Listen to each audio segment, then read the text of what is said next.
He called me an embarrassment in front of everyone, and for a few seconds, I honestly thought I had stopped breathing. The room was full of people I had spent years trying to impress, people wearing expensive clothes and carrying polished smiles, but all I could hear was that one word. Embarrassment. I stood there holding the small gift I had brought for him, my fingers tightening around the paper until it began to wrinkle. Nobody moved. Nobody defended me. And then I did something nobody expected. I put the gift quietly on the table, turned around, and walked out without saying a single word. I didn't slam the door.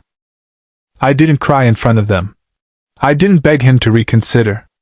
I simply left. Before we continue, if you believe that kindness matters, that people deserve second chances, and that sometimes walking away is the strongest thing a person can do, please take a moment to like this video, share it with someone who may need to hear this story, leave a comment, and subscribe to Kindness Speaks. Your support helps stories like this reach people who need a little hope. My name is Emily, and for most of my life, I believed love meant staying. Staying when someone was difficult. Staying when they were distant. Staying when they made you feel small. I had learned that lesson from my mother, who spent 30 years making excuses for my father.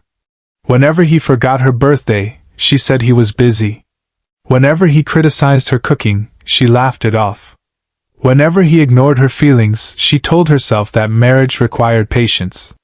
So when I met Daniel, I thought I had finally found someone who understood me. He was confident, successful, charming, and ambitious. He knew exactly what he wanted from life, and when he looked at me in those early years, I felt like I was the only person in the world.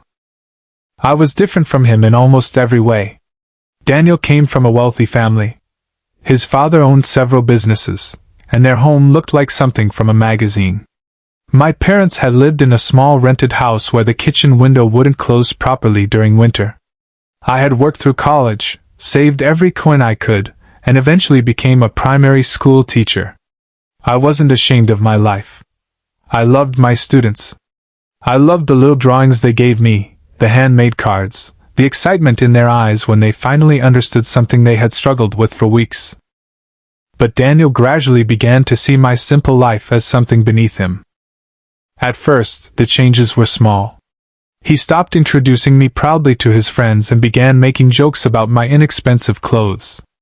If I suggested eating somewhere ordinary, he would remind me that his friends preferred better places.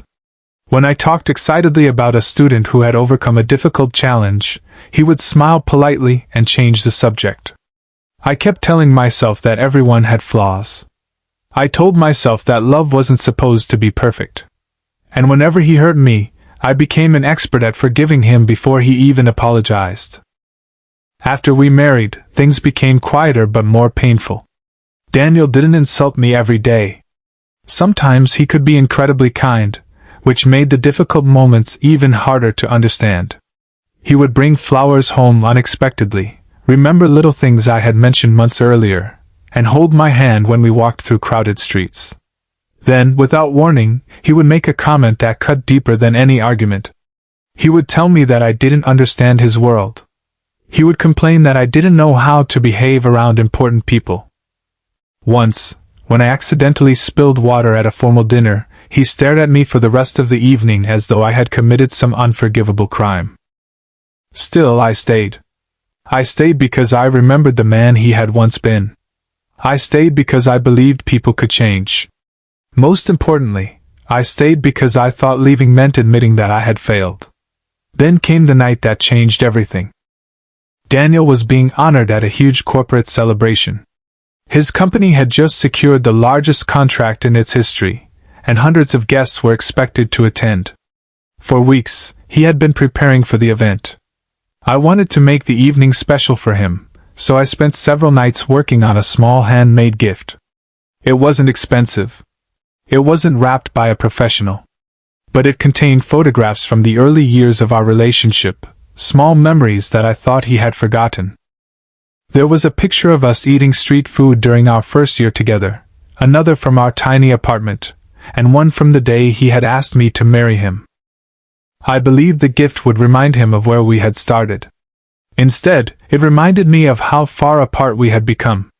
The event was held inside an enormous hotel ballroom filled with crystal lights, elegant tables, cameras, and people whose names appeared regularly in business magazines. I wore a simple dark blue dress. It was the nicest dress I owned, and I had carefully chosen it because I wanted to look respectable without pretending to be someone I wasn't. Daniel looked at me once before we entered the ballroom.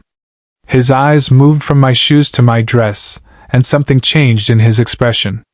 He didn't say anything, but I knew that look. It was the look he had been giving me more often lately. During the evening, I tried to enjoy myself. I congratulated Daniel. I smiled for photographs. I spoke with a few people who were surprisingly kind. Then one of Daniel's business partners asked how we had met. I smiled and began telling the story. I talked about the little coffee shop where Daniel and I had first spoken, about the rain outside that day, and about how neither of us had expected that conversation to become a marriage. People listened warmly. Daniel didn't. When I finished, he gave a short laugh and said that I always made everything sound more sentimental than it really was. I felt embarrassed, but I smiled. Later, as the evening became more crowded, I found myself standing near a table with several of Daniel's closest colleagues. Someone asked me what I did for work. I proudly said I was a teacher. One person complimented me, saying that teaching children was incredibly meaningful work. Daniel heard it. His face hardened. He told everyone that I had always been too simple for his world. A few people laughed awkwardly. I looked at him, hoping he would realize he had gone too far. He didn't stop.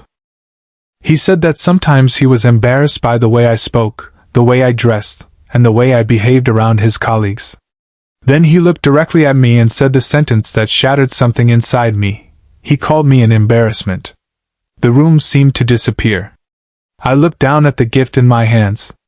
For a moment, I wanted to cry. I wanted to defend myself.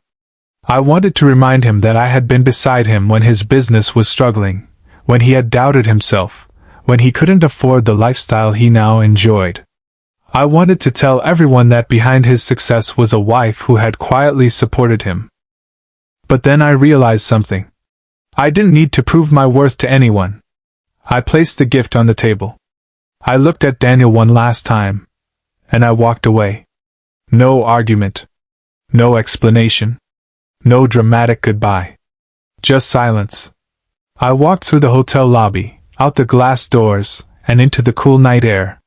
The moment I reached the sidewalk, my strength disappeared. Tears filled my eyes, but I kept walking. I didn't know where I was going. I only knew I couldn't go back inside. That night, I stayed at my sister's apartment. She opened the door and immediately knew something was wrong. I didn't explain everything. I simply said that I had finally left. She hugged me. For the first time in years, I allowed myself to cry without apologizing for it. The next morning, I woke up with a strange feeling. I was heartbroken, but underneath the pain was something I hadn't felt in a very long time. Relief. The following weeks were difficult. Daniel expected me to return. At first, he sent messages asking when I planned to come home. Then he became angry. Then he became apologetic.